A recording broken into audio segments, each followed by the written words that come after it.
I'm here with the queen of paint, the lady that started upcycling before it even had a word, and her chalk paints are sold the world over. I'm here with paint guru Annie Sloan. Thank you so much for having me in your lovely workshop. Thank you very much. I'm actually quite inspired by this table. I don't know if you guys can see it, I will show you a shot later, but this table is covered in paint, and I'll be told this is your work table. Well, it's all these tables you see when I paint, and I tend to paint onto the table.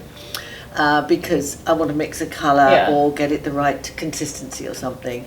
So that's actually how I haven't got a, that's how we came up with this. I saw that. That's quite amazing. So this is a mix mat. This is my new thing, which is a mix mat. It's got all the colours on one side. And then lots of my little scribbles on the other side.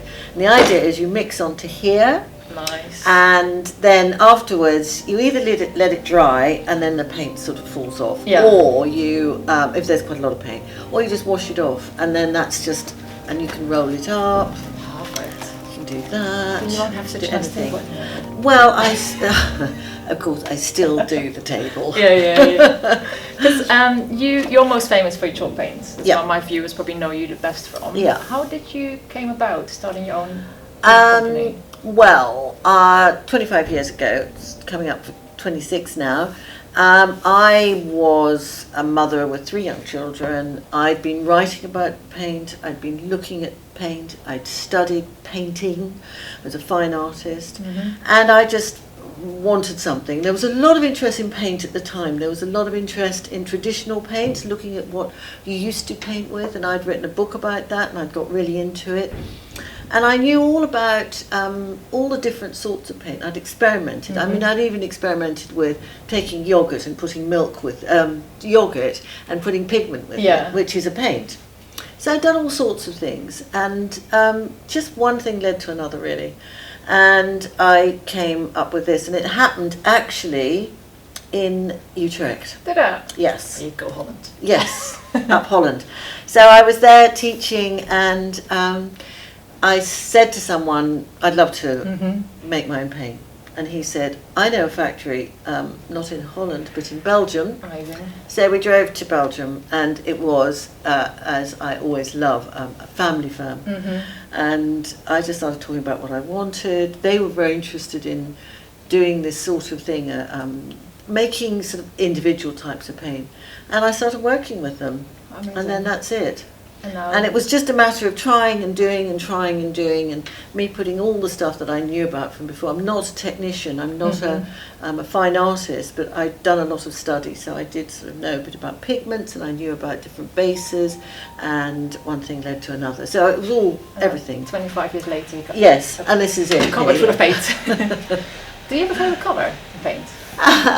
Well, of course, like it changes. No, I can't have a favourite colour. But I do, I suppose, I love combinations of colour, that's very important. If I choose one colour I like, it's probably Antibes green. Partly because I like the underdog, and I can see many people look at the colours and they go, really nice colours, shame about that Antibes. But actually I also love mixes, so I love combinations rather, mixes as well, but I love combinations, so I would love to see all sorts of colours put together. You know, like the new colour, which I'm really, really excited about, is the Ooh, that looks amazing. So this is a colour I had about 8, 9, 10 years ago. I can't exactly remember how long ago it was. And I used to call it Monet Blue, and it was very popular. One thing led to another, and I had to stop making it. So I've re-brought it back, because I know that it's actually a colour that I've missed very much. And Monet used it a lot. If you look particularly in his early work, there's a lot of Monet, that blue. And I have a house in Normandy, and we go to Giverny quite a lot.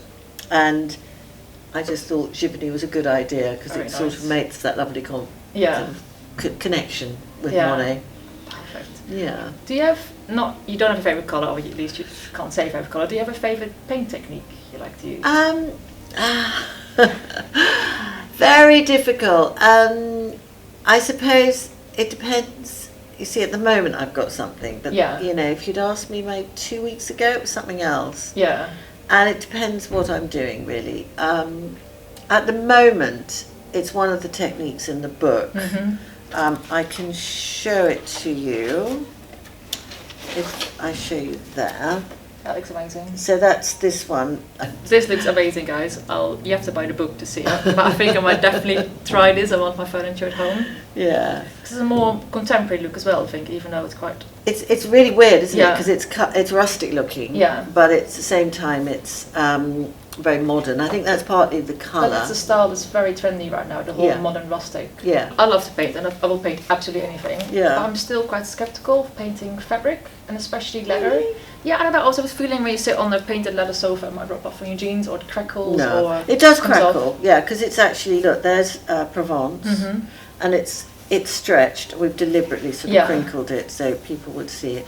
So it's painted in wax. The only problem with leather is that sometimes leather has either got a finish on it or it's actually not leather and you think it is leather. Okay. So some plastics They don't adhere to the paint. They don't really adhere, and so you need to test a bit and see if it works. You have to know that that's what you want. We've done it on white, so you can see this is white leather, and that's the Antibes. The texture is stunning. Isn't it? Yeah, so it's, I have to start painting myself. I like that. But you know, not everybody likes that. They go, but it's cracked. Well, yeah, it will do because it's leather is skin after all. So. And when you paint fabrics like a linen or a cotton. Well, I'll show you some here. Now this is on a linen.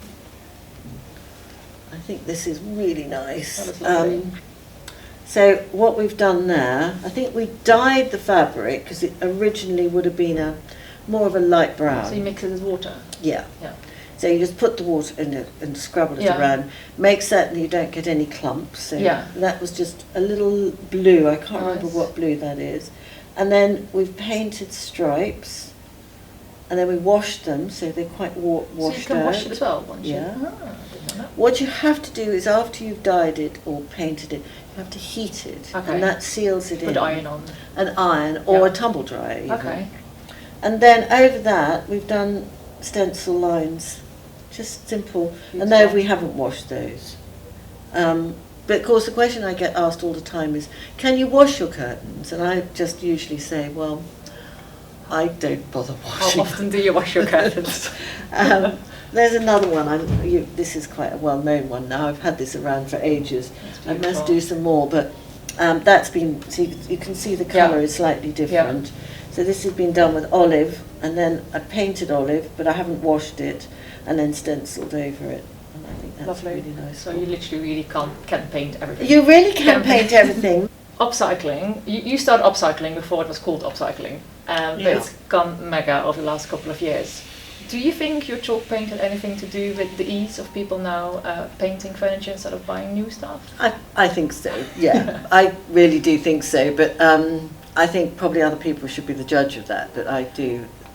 Yeah, my books have been doing for a long time, but it was the big 2009, 2010, and a little bit earlier to that as well, all of that, the build up to that, and people, it was the big crash and everybody just went, I don't know what to do. And our paint was out there. Yeah. And people just, and the internet, it sort of coincided with the popularity of the internet and Facebook and all the social media, and everybody started saying, this is a way you can do it and helping each other. Yeah. So that's what happened. Because so many crafts making a comeback. Yes. What do you think the next big thing will be that's going to make a comeback? Oh, see, I don't think anybody knows, because I think it's one of these things that if you say what it is, it says no, that's not You're it. pretty good in stencils, and stenciling used to be massive in the 90s. Then it went down a little bit. Yes, it came down again. Because I saw some wonderful stenciled cupboards in your new book. Yeah, I have my money on stencils. I think really? Yeah. Yeah, I think stencils are big because it's a way of making a pattern. I just think it's going to be very, very different, and that's my only thing. How do you make it different? Yeah, more modern. It's going to be very modern. Yeah. I know how to do it modern, but I think what I think it is more random, more free. My only worry is that I find it quite easy, and you probably do too because of your background and your freedom, but not everybody can. And I notice some people go, oh, I can't overlay stencils, and I can't do it freely. I get into trouble sometimes on my website, people emailing me saying, because I work without any rules, I just make, I don't hardly measure, I'm very relaxed. I think your style is similar. Do you ever get into trouble doing that? And anything ever go wrong? Oh, there's no wrong, you just change your well, change way. We did actually do a video the other day here, and we started out with something, and actually I really hated it at the end. I really hated it. But the thing is, I mean, you said it too, it's paint. You just paint it. Yeah, change it, right? You send it off or you just paint over it, especially with the chalk paint. With my paint, you just paint it over. You don't have to prime, you don't have to sand. No. Which is very good for lazy people like me. Don't like creative people, you see, I think it allows you to be creative. It stops you having to do all that sort of boring stuff. True. Your new book is all about painting absolutely everything. Yes. Is there anything in the world you would love to paint, but you would never be allowed to do? Well, I hope they would allow me to do it. I have one which is a really good one. A few months back, we heard that they were doing some redecoration in Buckingham Palace. Very nice. So Buckingham Palace would be what I would say, and I don't see why they shouldn't let me. Definitely. Yeah. English brand, Buckingham Palace, perfect. Exactly. And what is the weirdest thing you've painted so far?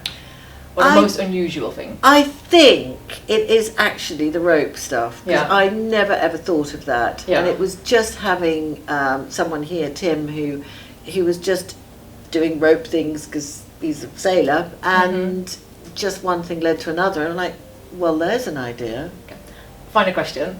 If there's a new rule and you're only ever allowed to use one colour for the rest of your life, what would it be? Whoa. Oh my goodness. That's so hard. Very mean question. That is so mean. I'm looking around the room to see what it would be. One way would be very clever to use black, because black with something. You'd have to have black with something. Yeah. As long as there was white, you could make black and white, which is nice. But then I'd be like, oh, I must have some colour. I don't know. I see Giverny's just come out, so Giverny has to be the colour. Everything's going to be blue. Thank you so much for your time, Annie. And Pleasure. have a look at the new book, Paint Everything, which is absolutely amazing. You can find it in any Sloan stockist. Go have a look on the website, annysloan.com, or any good bookshop near you. Thanks, Annie. Thank you.